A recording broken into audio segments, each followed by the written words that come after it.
God came to us to seek and to save that which was lost. He raised a man from among us. He, the Honorable Elijah Muhammad, laid the foundation. What I'm doing is something that comes from him through me, and the thing that he uses in me to do the work is my faith in him and the word that he taught. To produce men and women who wanted to clean up their life and build an independent nation for the glory of God. And it's like almost human nature that once you're around something a lot, you're familiar with it, you kind of begin to mistreat it. You hear me, Sister Helen? You can kind of mistreat it because you get familiar with it. It's almost human nature. So you always have to remember when you're around the minister, like you can't get familiar and comfortable. And usually the E-team, the other brothers will keep each other sharp. Because I get in trouble. I've gotten in trouble. I get whipped more than anybody else on that team. Every good sibling shares good whipping stories, brothers. Oh, bro, I got plenty. I got all day. But go ahead and give us one. All day. And I get it. I get it. Were you the one with the water thing that we talked about? I think I could have been.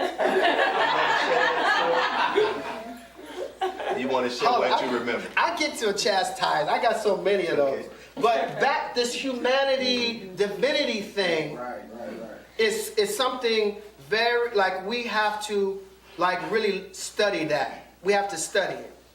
Because look now, see, because if you're looking at the minister as something divine, and he is, but what about him? Right. What about brother next to him? Right. What about sister? Yes. Right. Like Brother Rashad says to me, he said, so if the black man and woman is God, how do you talk to God? How do you deal with God? You raise your voice?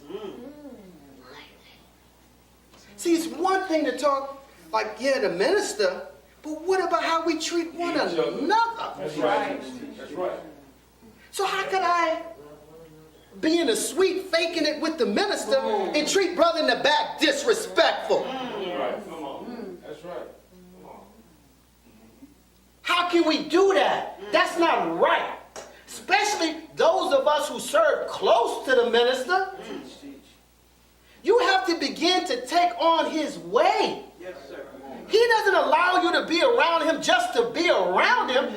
You're around there taking notes so you can put in practice what you see. Teach.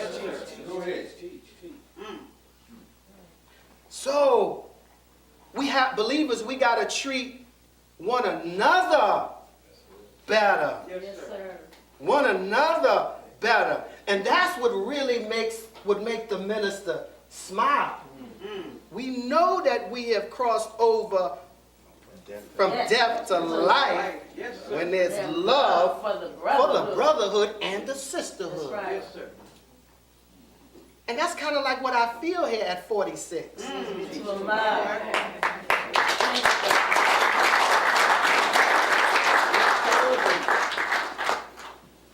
Are you ready for the whipping? story? Look.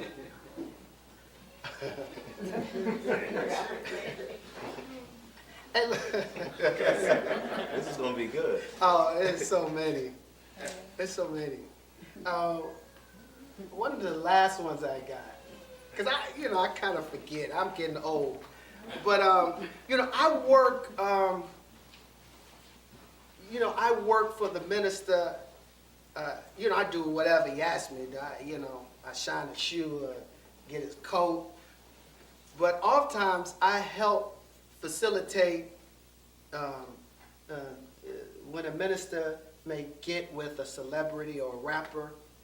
Like, that's my area And so most of the rappers and entertainers you see the minister with, I'm somewhere in there, you know, on his behalf, working and putting it together. So there was a phone call I was coordinating. I think it was Usher, and with the minister. And the minister agreed to speak with him. And we were in the palace when the minister agreed to speak with him. Now the next day we're on the road somewhere. And so when the minister agreed to speak with him, I immediately called Usher, or Usher's assistant, and said, yeah, the minister's going to speak with you, and let's do it tomorrow morning at 9 a.m. You know? I don't know why I'm taking these kind of liberties. He set his schedule. So the next day we're on the road. I don't know what city we're in. I'm in the security room with Josh, and so I'm telling Josh, like, okay, Josh, you know, like at 9, the minister has a call with Usher at 9. So like remind the minister, right? Okay, so now we're going to morning coffee. So we're in the suite with the minister. The minister's in a good mood. We're having morning coffee. You know, it's the whole team, you know, family, the Supreme is there, you know. So the minister says, okay, let me up. It's almost time where, you know, he had a morning appointment. Morning appointment, I think, may have been at like 9:30, 10 o'clock, something like that. So the minister said, okay, let me go get dressed, son. And so Josh says, brother minister. Josh said, Dad, okay. No, it's Josh that's coordinating. Okay, Dad, you need to get up, you know, from table. It's time, you got to get dressed. And remember, you got 9 o'clock with Usher. So the minister was like, okay, yeah, Josh, I'm going to go. And when he said 9 o'clock, the minister's like, what? So I'm standing like over here, right? This is and the security room is like here. So when the minister spins and says, what? I'm trying to back up out of the suite like this and to get out of the way. Because that's when it hit me. Like, oh snap. Like, I set this thing and didn't check with Sister Kim to, you know, get the approval from the minister about the time. I mean, it hit me just like that second. Like, oh snap, how did I do that? So I'm out of the way. So the minister says, what? What phone call with Usher? So Josh immediately is like, where did he go? So Josh was like, that's what Don Enoch said. Wow. Brother Don. Oh, you know, yes, sir, brother minister. The minister. Brother, why would you set a phone call without checking with me first?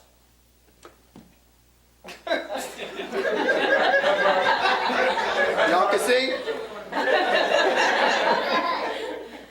Why would you do that, brother? What can you say? One more thing like that and you fired. You out of here. Wow. Supreme Captain the Supreme Captain steps up on me.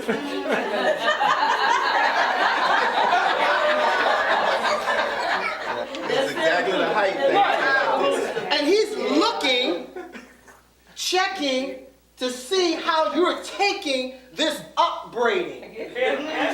How you taking this whipping. And he's just looking. to see if there's any, you know? Wow. Because if it's any of that, and the whole like when he roars, oh, everybody, everything comes to a stop. It's a tension. And then you see that whole E-team turn on you. Like we were just laughing. We were just laughing. And they looking like, I mean, and serious, this ain't no joke. They are waiting for the word. Right? Okay. Ministers, hi. Okay, I think I was supposed to go on that detail. I stayed. Right? Okay, so when the minister was going out of the suite, I'm on the door. And he just looks at me. And go, you know, hour, 2 hours later, he's coming back. We're setting up. Comes in the room. I got the door open. He's coming down the hall. The minister and the whole team. So I'm on the side holding the door. He looks at me again. This is 2 hours later. He goes in the room, right? So the whole E-team comes in, then we go all into the security room. I'm going in the security room with the team. I usually stay in there with him, and they say, Brother Minister, how are you? What can I get you? You want some water? You want your slippers? None of that. I'm going in to get out of the way. I get to the, and brother. Yes, sir, Brother Minister. I mean, I was on my way out. No, this is part 2. So I run to the minister sitting like over there, and brother, I spent around, ran to him, took a knee. Brother, I don't understand. When I'm right here, why would you do that?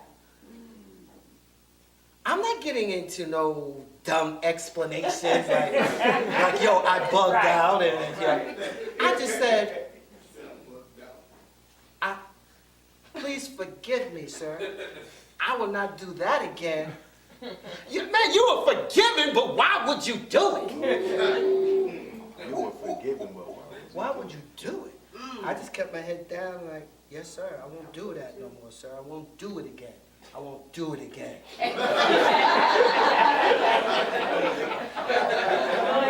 And he's like, So I get up, take 2 steps back, and leave out. Now check this out. A couple hours later, we're setting up for dinner. We have more dinner guests than we have seats in the suite, right? And this is his ministers and looking for, he's seating the guests. You sit there, and he's like, wow, we don't have enough seats. So, and he's running out of seats. So you sit there. And so I'm standing there, helping people get situated. Brother Don. Yes, sir, Brother Minister.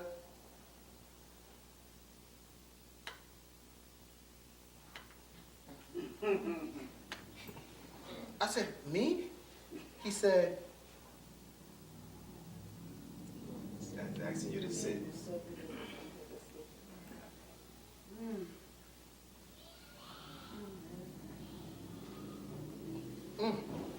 Wow.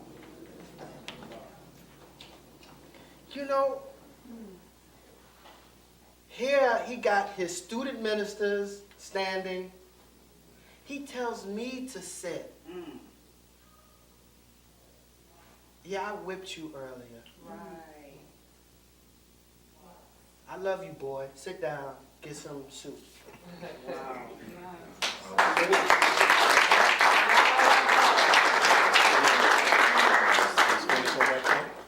Yeah. But that's the heart, you know, the minister is. It's hard, man.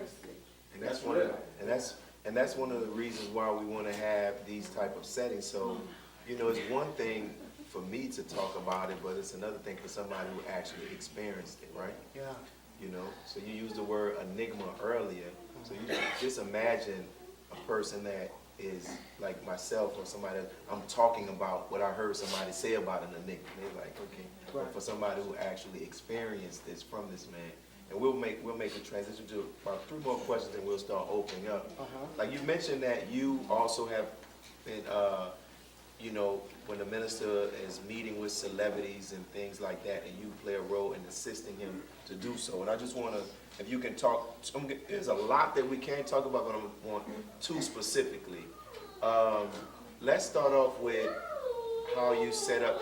Let's start up with how you, with the Honorable Minister Louis Farrakhan meeting when Eminem had the opportunity to meet him. And for those who may not know, Eminem is this white rapper from Detroit. And the reason why I'm asking that, because I really wanted to ask about Jay-Z first, because I like Jay-Z. But I'm asking about Eminem because, you know, the media has done this thing on the minister, as the minister said, where they have put him in his prison. And now with the use of social media, the Twitter army, he's getting out of that prison.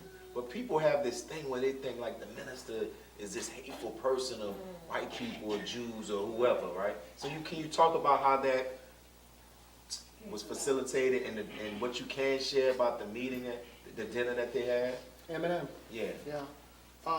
First, you know, I worked for many years in the music business, always under a Muslim. Always under a Muslim. First was a Nation of Islam Muslim, and then the other Muslim was with Dr. York, Imam Isa, and that movement. Kedar Massacre. Kedar Massacre was the president. Erykah Badu. Right, Erykah Badu, Angie Stone, D'Angelo. Like Kedar was the father of neo soul, and so he started Chico DeBarge, Indy Irie, all of that movement. He was the father of, and he was the president of Motown Records. So he hired me at Motown Records, and I was an A&R. A&R stands for Artist and Repertoire. I'm the person who finds the new act, get them signed to the record label, and manage the recording process.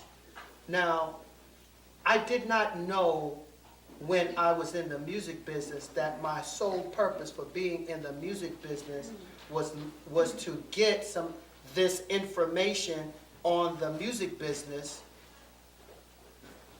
to later help the minister in his music. Like, I didn't know that that's why I was there, but that's why God had put me there. Right? While in the music business, and I know quite a few people in the music business, like I'm known as Brother Don Muhammad. That's very important. I'm not Don Muhammad. I'm Brother Don Muhammad. See, the brother is my affiliation to the Nation of Islam. That's our brand, brother. It distinguishes me from all the other Muslims that's in the music business. I'm Brother Don Muhammad. They don't put brother in front of their names. On my door in Universal Records, it said B-R-O period Don. Everybody called me Brother Don. I made sure that. I didn't allow them to call me Don Muhammad. No. It's Brother Don. Because that connects me to the minister. That's right.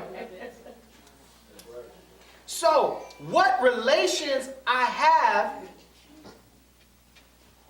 it's really because of the minister. It's because of him. The respect that I have in the music business is because of the minister. If I'm able to facilitate these meetings, it's not because of me, it's because they want to get with the minister. I'm just the conduit through which they get to the minister. It's the minister that Eminem wanted to get with. It wasn't Brother Don. I'm just making a phone call. His people just so happen to know me. That's important. They want to get with the minister. And young believers, all these rappers, where's Sister Hadia? My little niece. Okay. We admire the celebrity. We all got our favorite rappers. Young brothers, young sisters, older sisters. Young sister over there. We all have our favorite celebrity. We emulate, as young believers in the Nation of Islam, we see them, want to be them, we want to rap, all of that. I can kind of understand it. But what I want to impress upon you, young brother, is that your favorite rapper wants to sit and talk with and be with your leader and teacher, the Honorable Minister Louis Farrakhan.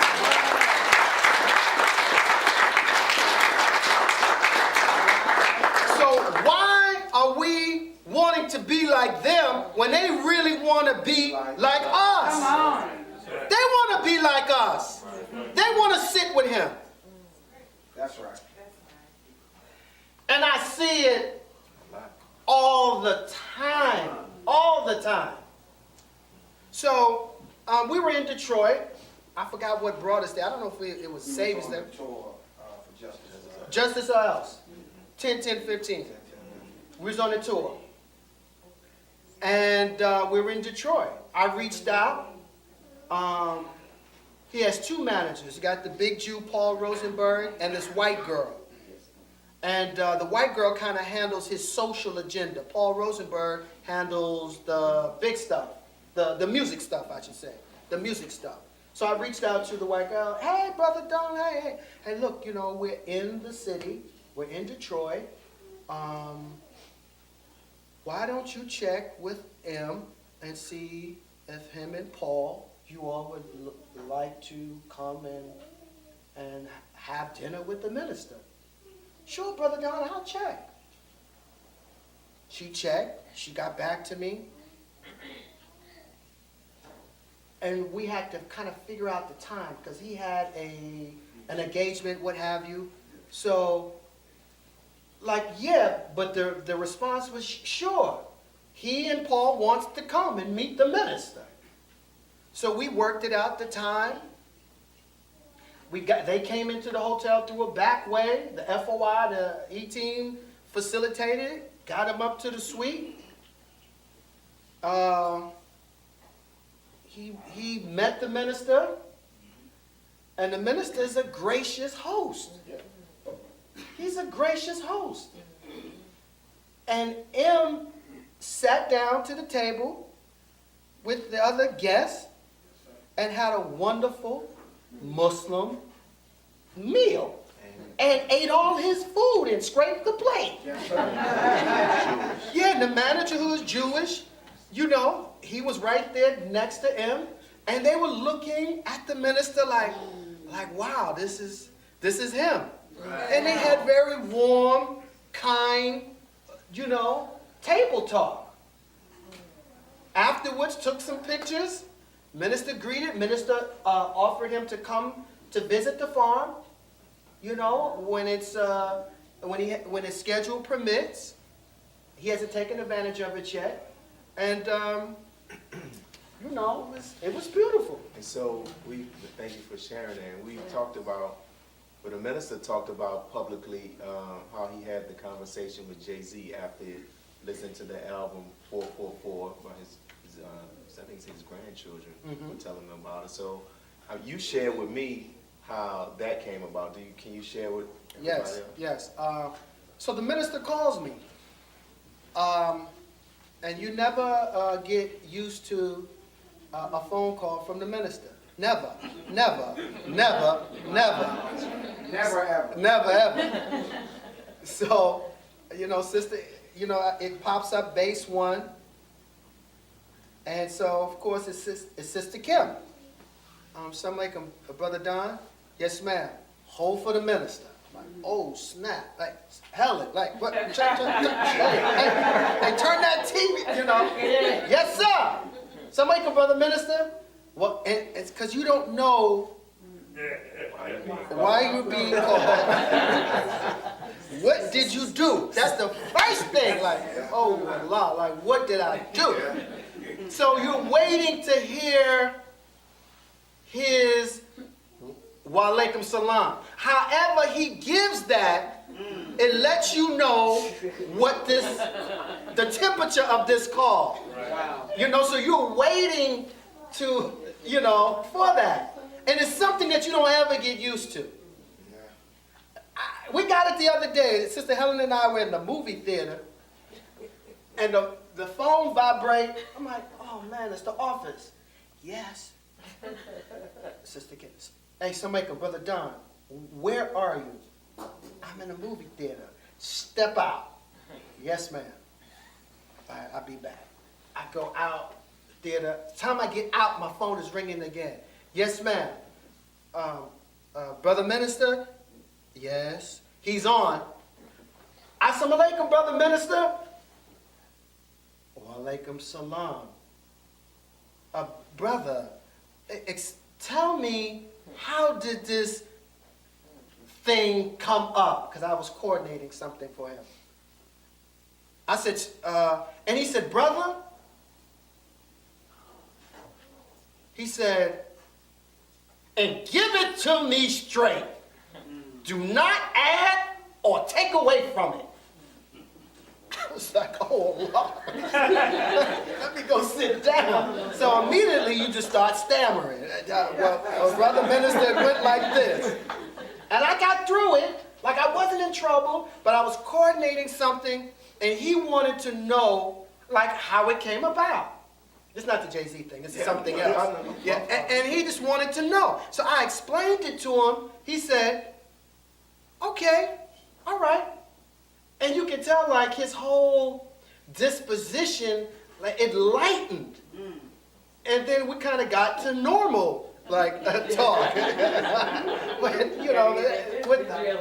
it's something on the phone. You don't ever get used to it.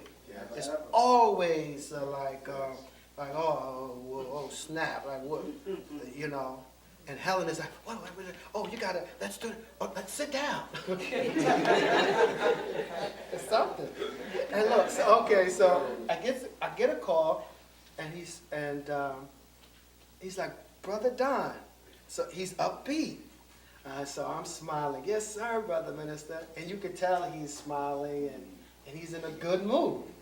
So he says, brother, I was listening to Jay-Z's new record, 444. And so he was just talking about the record. And he said, he was, giving commentary about the record. And then he said, Brother Don, I want to speak with brother. Right? So now, this is kind of tough, Jay-Z. It's kind of tough. Little context is that about 3 or 4 years earlier, where I'm at an event with Jay Electronica in Brooklyn. It's called the Brooklyn Bodega. It's an annual summer event. Our brother Jay Electronica is performing, and Jay-Z is performing. Like, Jay-Z is one of his special guests to come out on his on Jay Electronica's set. Okay, so I'm in the trailer with Jay-Z, and I reintroduced myself to brother, and said, brother, I work for the Honorable Minister Louis Farrakhan. And the minister speaks so affectionately about you, you know, like our father would do a son. And I said,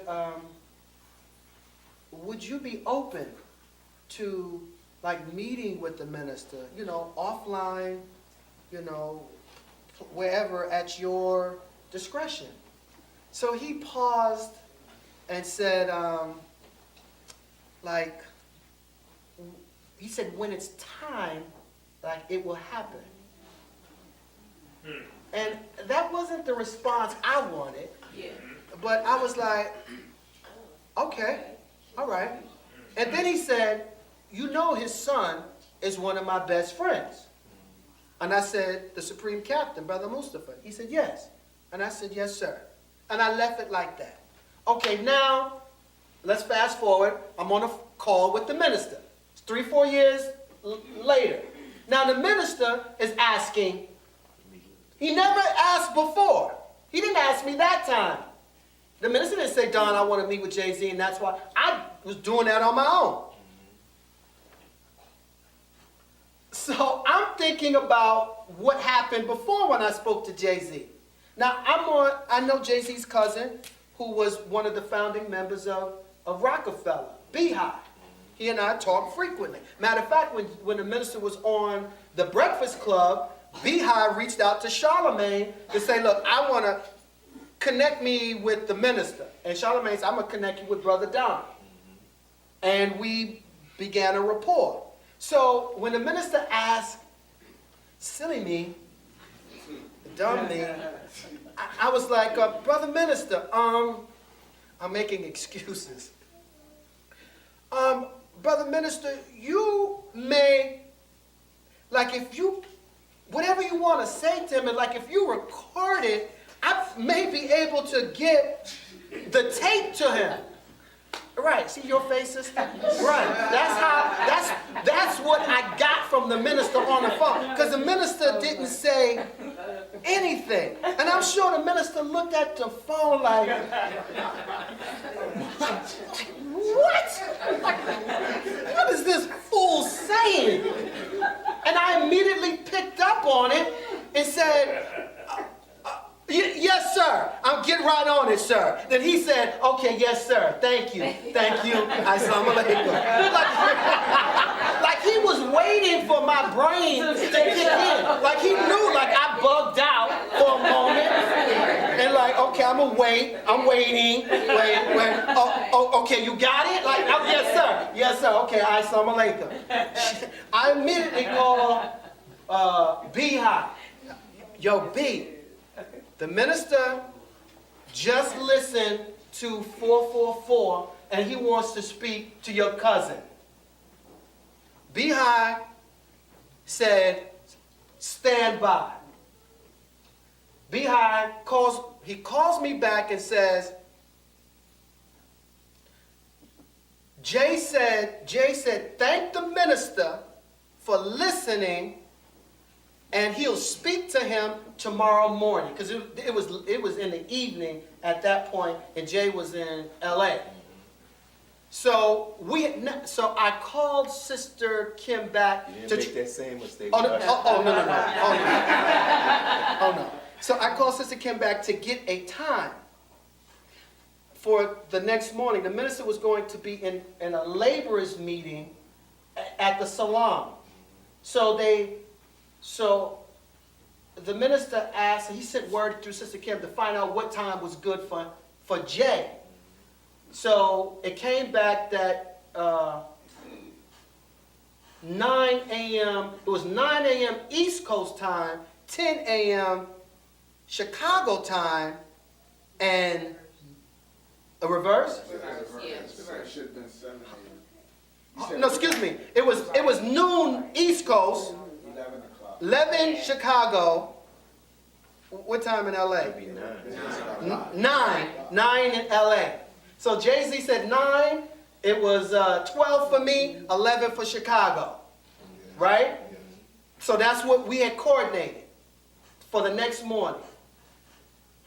Next morning at 11:30, I'm getting my stuff in order to make this phone call. Because they're going to call, Jay was going to call me, I'm calling Sister Kim. She's giving the minister the phone. Oh, let me say this. See, it happened this time because he asked for it. And what he asked for, God gives him. Goes back to what the Jay-Z statement. And I told the minister what Jay-Z had said later. And he said, brother, that's a very wise statement. Wow. But it didn't happen before when I tried to coordinate it because it wasn't time. The minister didn't ask for it. It wasn't time. And Jay-Z hadn't even like that level that he's in now. That spiritual. It wasn't time, Brother Willie. But when the minister called for it, it all began to fall in place. So 11:45 my time, I'm getting ready for the phone call. Right? 11:59.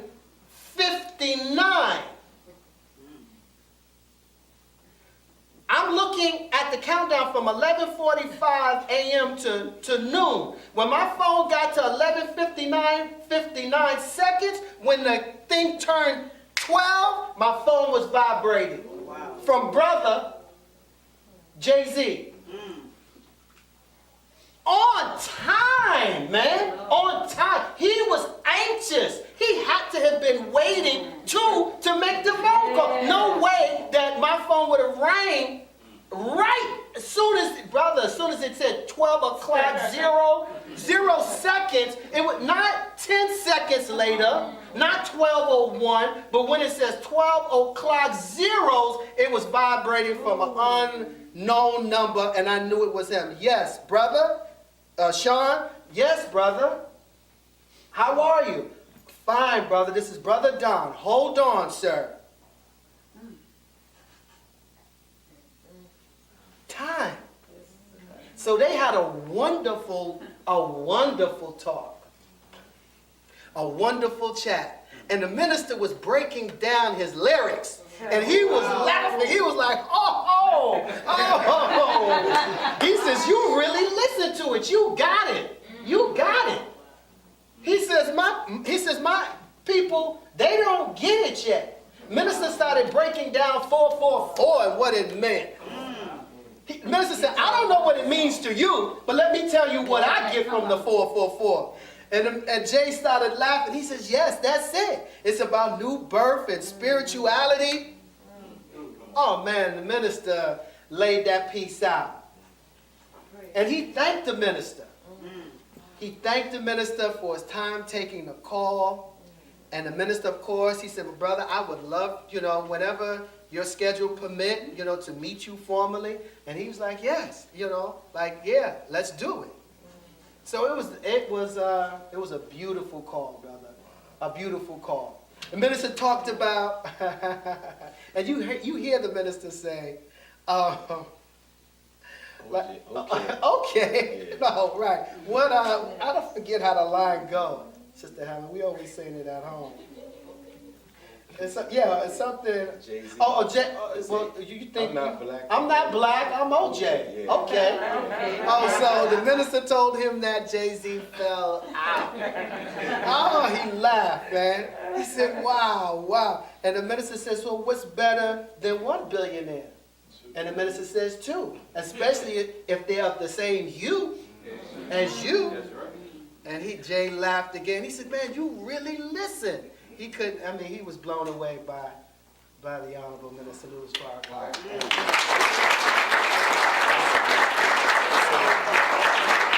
We'll do this so much we can ask you, but we're gonna open up. Keep it to myself. No. There's something. Yeah, we got to get to sister. Oh no, that's about that. Open up for the questions. No, I want to tell you about it. The sister's not gonna let me forget you. Yes, ma'am. She's raising her hand. Oh, me first? Great. Walaikum salam, ma'am. Thank you so much for coming. Thank you for having me. I want to know your very first experience of actually bearing witness of the majesty of the minister. you know how, like, Brother Terrence was with him and it was some kind of storm and the minister said, you know, don't worry about this, trees were hitting on the ground. And Yeah. I've actually saw something myself, but I want to hear when you first saw it. My mind it goes to I forget what city we were in, but it was a like a hurricane alert. It was a hurricane alert, and it was something terrible outside. And we were up in the hotel, like St. Louis, yeah. And they called for an evacuation, like for us to evacuate the hotel. And the minister was, I think we could have been at dinner. Yes. Yeah. And the minister was as calm as you are right there, brother. And I'm talking about out there had got so black and dark in the wind and like the building was rocking. And he was as calm and said, no, you're not. We'll be okay. Wow. Like, we'll be okay. And we were okay. Wow. You know? Next question. Hold it. Before we start getting into the questions, I want to tell you about how I met Sister Helen. Thank you, Right? So I'm in Chicago. I'm not Chicago, excuse me. I'm in Atlanta, living, you know, and at mosque number 15, and on Brother Jamil's security detail. And this was a Tuesday night. All right, not a mosque night.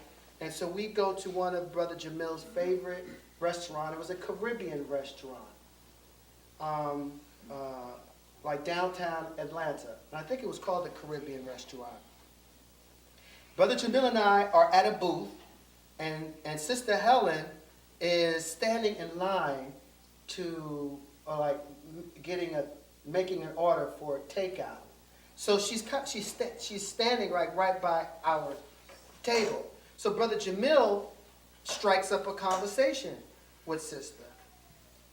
And he asks, like, where is she from? And she says Philadelphia. And so Brother Jamil, he was the student minister in Philadelphia. So he's like, Philadelphia?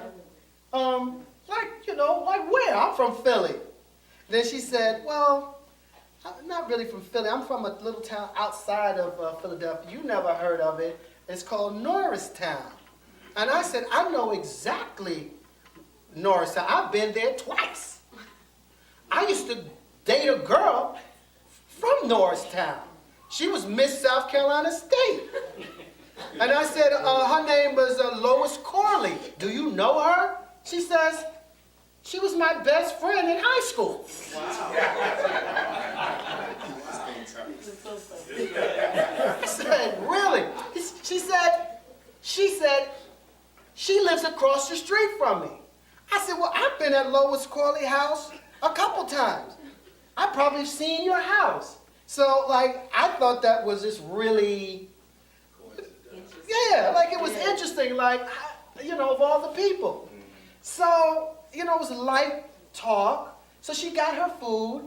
She like, okay, nice meeting you, and she's out. Brother Jamil says to me, check this out. He said, brother, why don't you go and ask Sister, will she join us for dinner? I look at Jamil like,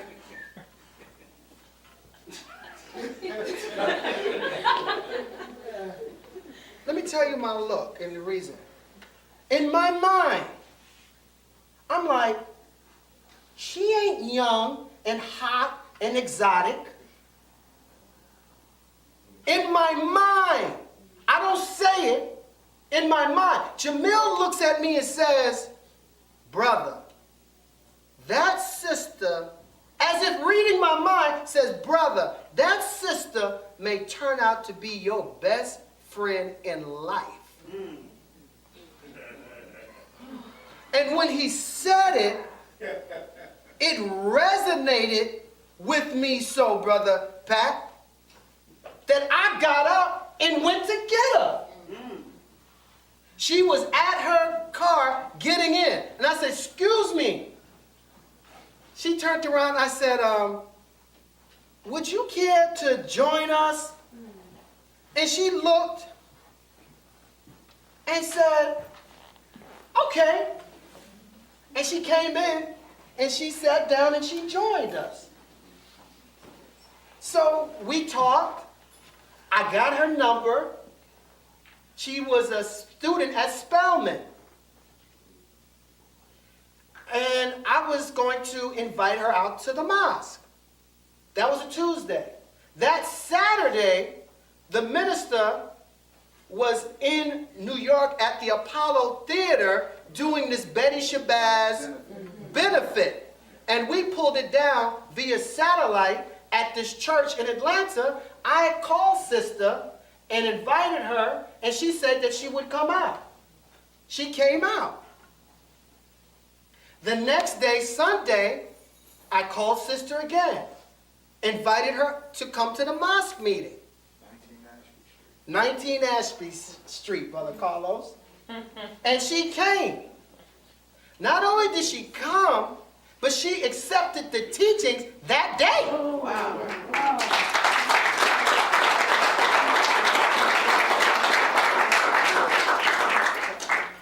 Right? So I was like, no way, like, oh no, like not the first time I accepted the teaching. Oh, she just wants me. You wasn't mad that you. Right. She's doing this for me. So I'm like, okay, she ain't gonna get me, right? But let's see how far she goes through her orientation. So she, orientation, recite, she's a registered Muslim. I'm like, whoa, like, oh snap, it wasn't about me. And Sister became my friend. She was the sister.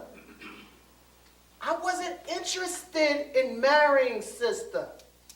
She was my friend.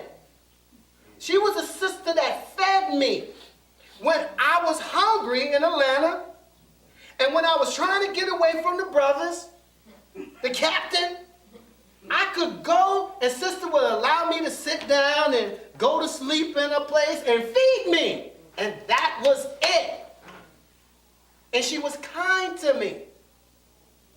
This is like 20-something plus years ago. All right? Okay.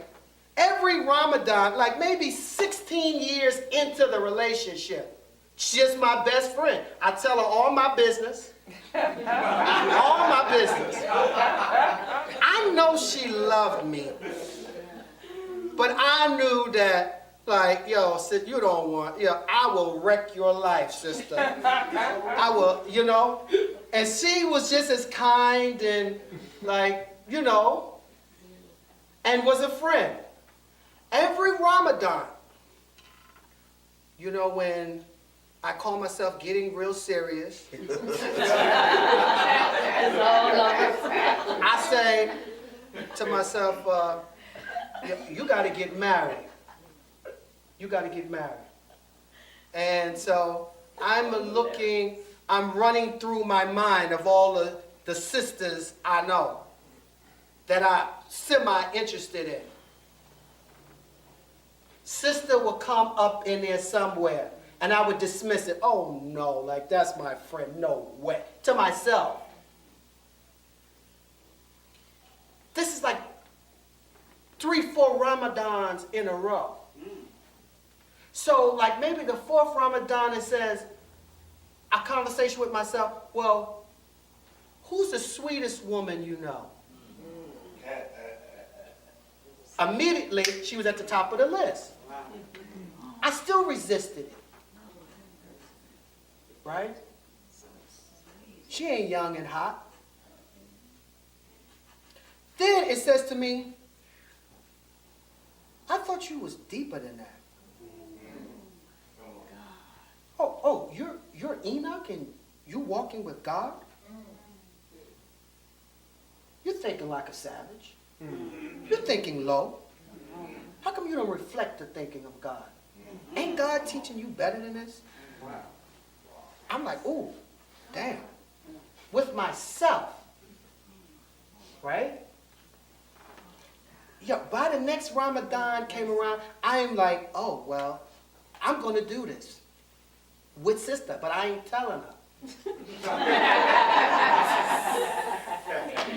So sister tells me, like, I'm moving out of Atlanta. I'm moving back to Philly. Because, you know, I'm just tired of, I need a change. I'm like, okay, and I want you to help me move. Okay, no problem. She tells me that I think, like, and my lease is up. Okay, so I think it was like in August of that year. So as we getting closer to it, she's like, remember, you're helping me move. Okay, all right. I drive to Atlanta, she has the big rental truck, she's moving out of a place, and now so she thinks we're driving to Atlanta. No, we're driving to Philadelphia. We stop in South Carolina at my place, right? Where she's been many times because the whole family knows her. I know her family. Her family knows me because any big thing that's going on in our lives, we're there. She's my friend.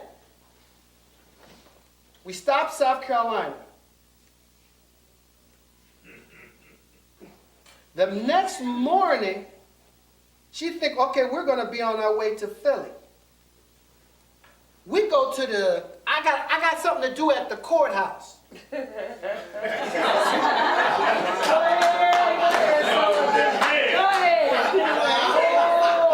need you to ride with me. Go ahead. This is a new level of respect. We're in the courthouse, so I'm talking to the clerk, trying not let the clerk hear what I'm saying. You know, how you get married, like what you gotta do. While she's sitting back there, so I get the paper, you know, okay, you gotta fill this out, fill this out. I'm filling it out up there. Okay, this is where the woman's name goes. Wow. So I take it and then give it to her. And she's like, well, what is this? And she, oh. Wow. Like, what? And I'm like, don't make a big thing out of it. Oh. Just sign it.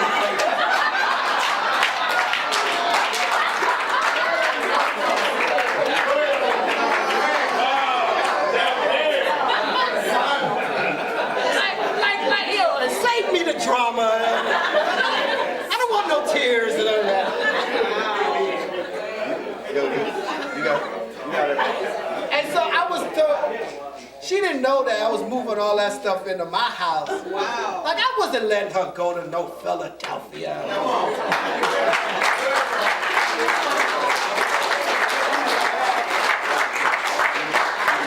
Hold on, I ain't finished.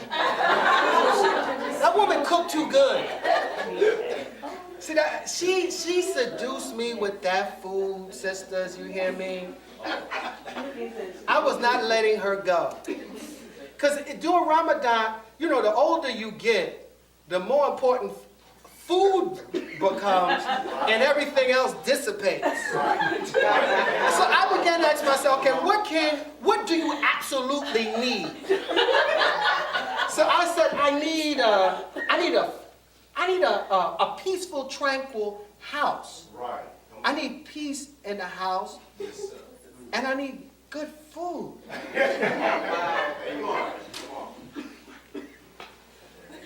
So it became, she was the most sweetest, the most peaceful sister.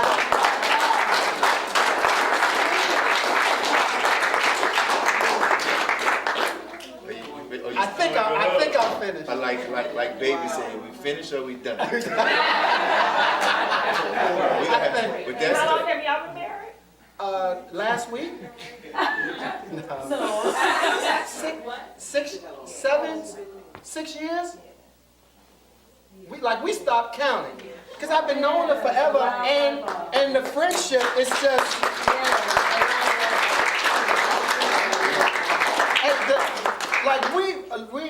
We are friends. And the most consistent thing at our house is laughter. We constantly laugh. Wow. She constantly clowned me. I constantly clown her, and we laugh. And the life is easy when you're laughing. And it's not heavy. It's not heavy. She allows me to be me. She corrects me, but she corrects so softly that I have to auto-correct. I have to self-correct because of the soft correction. Like, I'm not a complete fool, an idiot, so I self-correct. So I'm learning a lot. I'm learning a lot being married this time. And you got a lot of single boys gonna be waiting for Ramadan, bro. Ramadan is serious. Waiting for Ramadan. Ramadan is serious. It's serious. They checking their cell phone right now. When that moon show? Serious. You know, and the minister asked me, so maybe about a year or so in, he said, "So brother, how is the married life?" And I said, "Brother minister, it's peaceful." He said, "Yes, that's it. That's it, brother. Peaceful." All right, we're ready for the next one. That was awesome.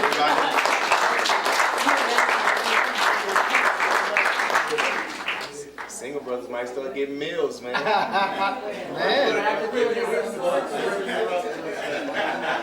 Any questions? Any questions? Hold. Before Rashad, sister, like, when she makes the meal, I still take pictures of it. And I send it to the brothers. And I kind of feel bad because I feel like I'm bragging. And I don't want to feel like I'm bragging, but I'm so proud of the presentation. And she puts a lot of love in it. So I'm taking the pictures of it like, wow, look at this. And she could be not feeling so good about me at certain times. But she never stop and say, "Yo, I'm not making you any food because you act a fool or you acting up." She always feed her husband.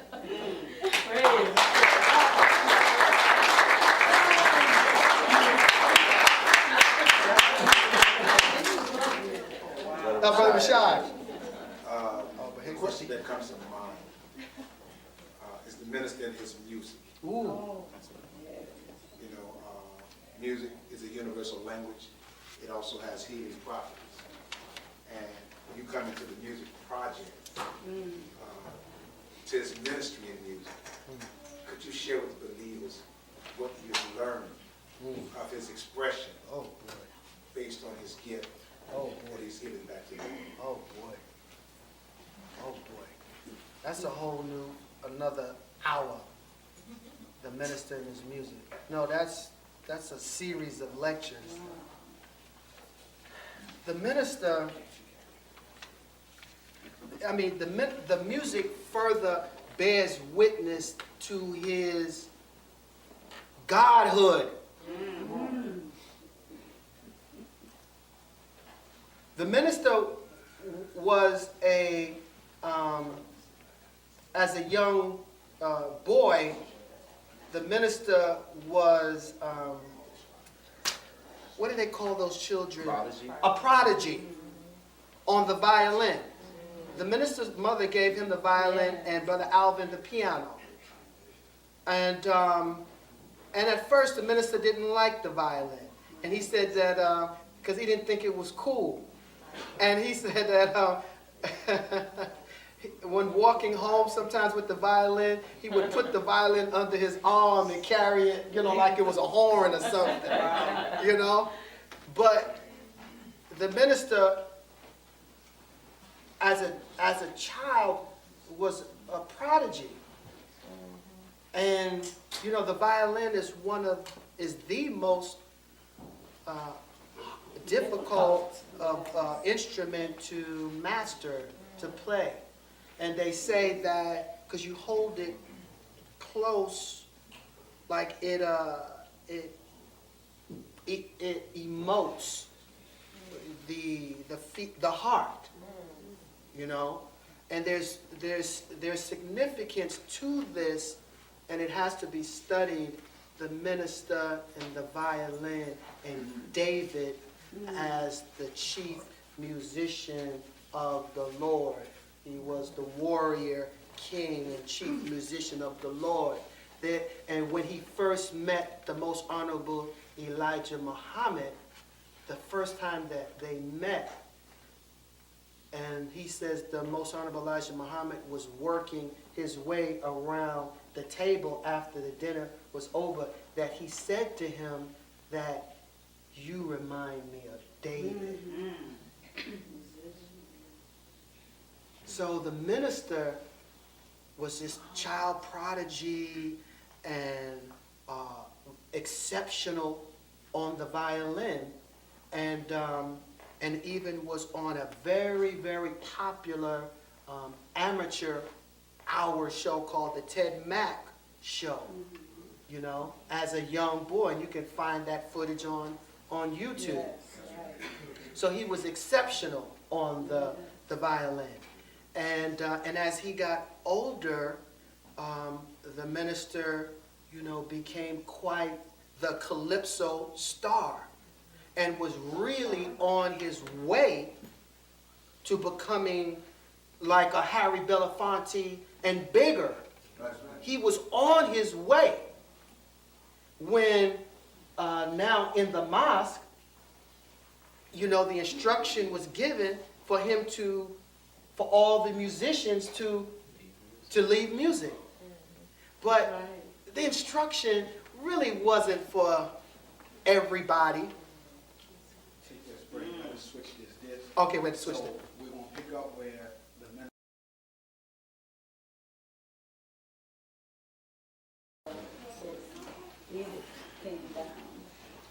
So the instruction was given to the minister that he had to give up his, not to the minister, but to all of but it was for the minister. Yes. It was for the minister. And the Most Honorable Elijah Muhammad was wanting to see, because the minister was the most prominent star, and it's who the Most Honorable Elijah Muhammad was looking for anyway. He didn't care about them other musicians, whoever they were, in the temple, because he had his eye on his star. Minister Farrakhan was Elijah's star. And maybe the minister didn't know at that time, and probably didn't. But the Most Honorable Elijah Muhammad wanted to see if he was going to give it up. And soon as, and it was told to him because the minister had a gig that day, so he had missed the mosque meeting. He came uptown to get some soup. And while getting some soup, the brother says, Brother Louis, I don't know if you heard, but, he's spilling the beans. Right. That, the word came down from Chicago that everybody in music got to get out. And the minister was like, whoa. And the minister said he got up from the table, and he said he walked outside, and he took 30 paces. And he says, I can live without music, but I cannot live without the truth.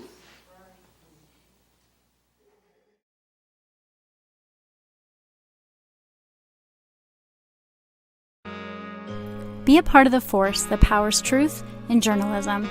Go to nnvnews.com/donate.